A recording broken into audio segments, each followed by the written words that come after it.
I've taken aerial pictures all over the world. Usually it's to show something familiar from a fresh perspective. But the tar sands in Alberta are different. Oh, sands traffic, that's 172 Romeo from Gulf. Just over Timberlake. Almost no one involved in the Keystone debate has ever seen where the oil comes from. And if they did make it here, they still have no idea of what's going on from the ground. But up here, the massive scale of the tar sands project starts to come into focus. We're just going to take a picture of this development site, if you're okay if I open the window. Yeah. It's freezing when I stick my camera out of my rented Cessna.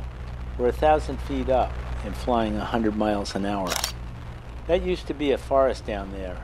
Aspen, pine, fir, and peat bogs spreading out for hundreds of miles.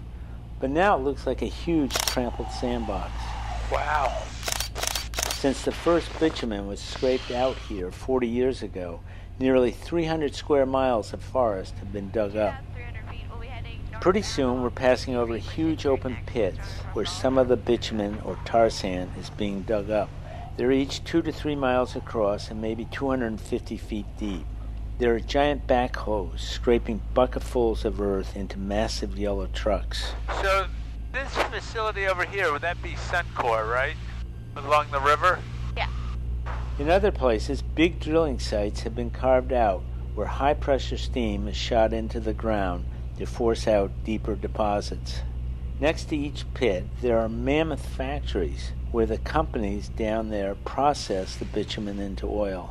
Oh, sands traffic, that's 172 Romeo Uniform Golf. Just clear the McMurray zone to the northwest currently. Even from the air, it takes several flights with different pilots to take the whole tar sands project in.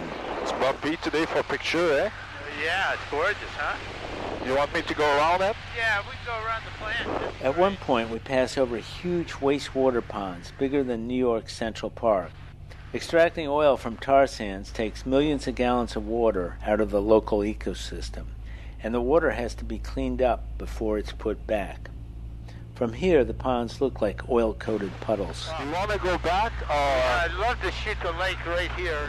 We also fly over some of the hundreds of square miles of intact forest and bogs that are yet to be mined and drilled. I want to get pictures of what's still here before it's gone.